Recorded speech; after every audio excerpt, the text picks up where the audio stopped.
घेतलंयस ना सगळं बरोबर? होय. काय राहिलं नाही ना? नाही नाही. तरी बरं, तुझ्या मागे औषधाचं काही खटलं नाहीये.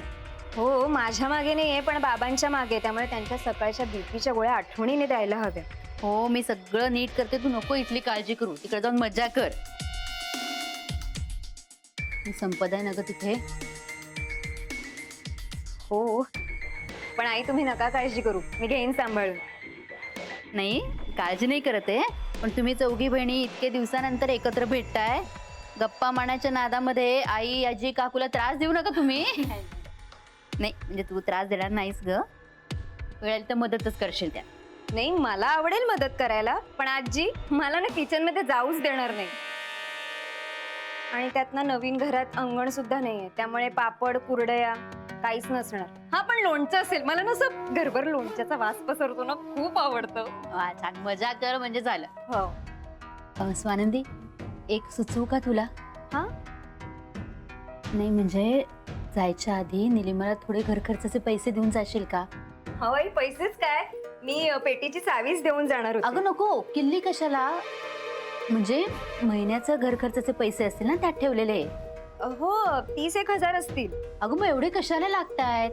म्हणजे महिन्याचं सगळं सामान तर तुम्ही भरलेलंच आहे, थोडेसे देऊन जा म्हणजे घर खर्चाला असू दे. पण आई, चावीचं मी काय करणार? बरं, तुमच्याकडे ठेवा. नको बाई, ती जोखीम तुझ्याकडेच राहू दे. हा, तिला थोडे देऊन जा ते पैसे. आई, पण वहिनी मोठ्या आहेत माझ्यापेक्षा, मी त्यांना असं पैसे काढून देणं बरोबर नाही दिसत.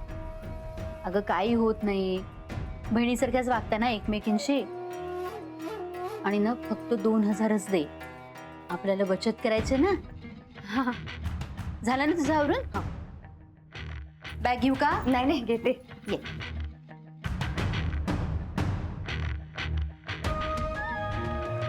एवढीशी बॅग आहे. काय बघा, बघितली ही मावेल बाईकवर. मी आलो, चेंज करून आलो. बरं.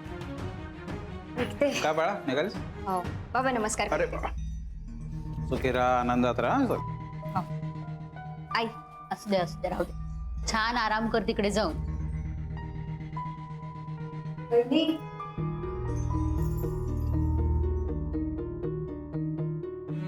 जाऊ ना, सगळं तुमच्या एकटीवरच पडेल.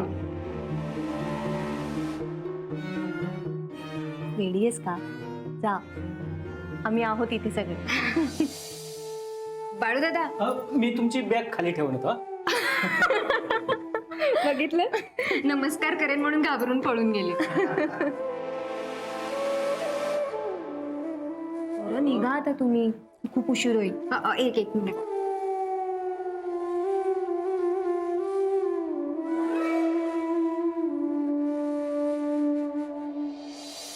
विसरलीच मी.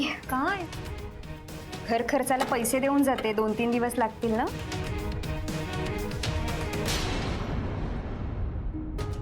बरं वहिनी, मी काय म्हणते,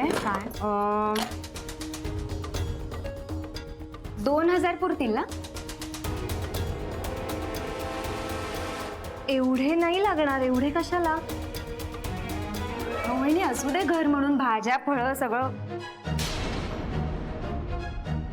बरं, आता तू इथली काळजी करू नको, तू नीट जा आणि सांभाळून जा. आजींना आणि मोठ्या सगळ्यांना माझा नमस्कार सांग.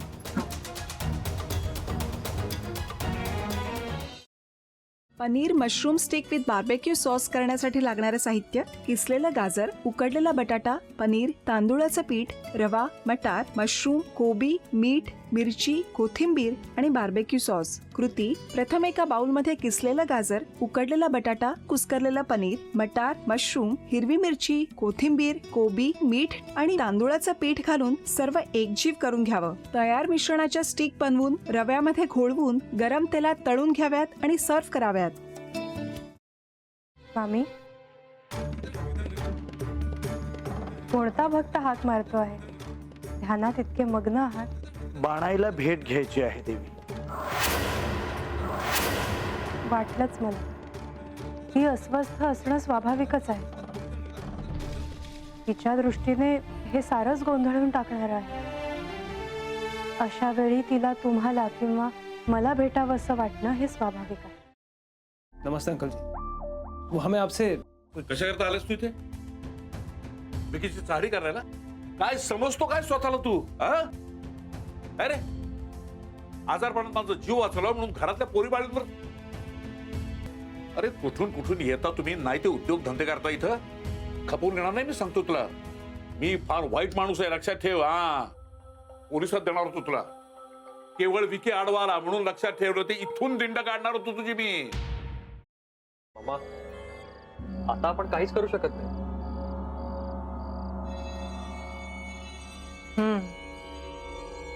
पण आर्चिस हे असं कसं शक्य आहे? आपण तर सगळे आवाज रेकॉर्ड केले होते ना, राईट? हो, मग हे असे कोणते आवाज रेकॉर्ड झाले जे आपल्याला ऐकूच आले नाहीत? I mean, how can it be possible?